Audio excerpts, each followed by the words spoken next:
So today I'm in my Iron Age getup. I have my nice short sleeve tunic, my torque, and of course my blue face paint, because as we all know, the Celts decorated themselves with woad. Or did they?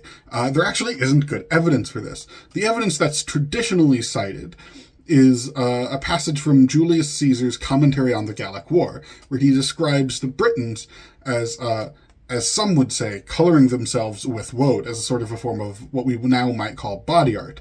But that isn't actually what he says. Now, the verb that he uses does seem to mean to color, to dye, to sort of give it a color, including, very negative connotations, to taint something, or to sort of infect it even, with whatever this is. And he does describe it as sort of being colored blue.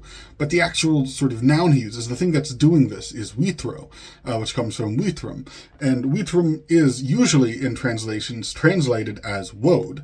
And indeed, that's not the best. Depending on which dictionary you use, it might not even be an option. So for instance, if you go to some of the more accessible online sources, like Wiktionary, withrum is given woad as one of its meanings.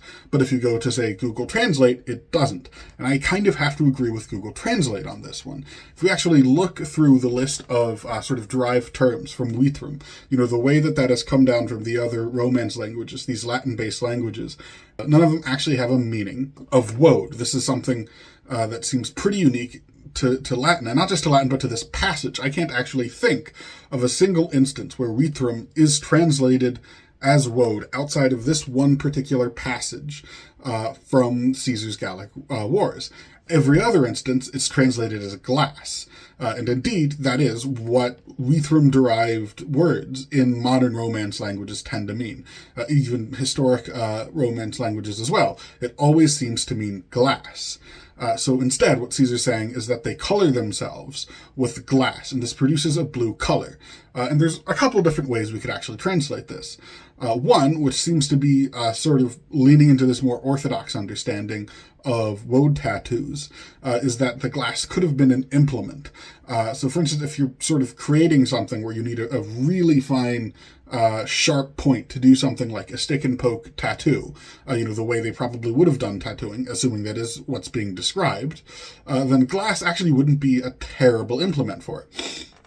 So it's possible that they're sort of using these thin, sharp shards of glass as an implement to tattoo themselves with a blue dye, something like you could produce from woad. But the word woad, anything that translates to woad, is in fact a misnomer. All we know is that they are in some way sort of dyeing themselves blue, and that this is probably relates in some way to glass.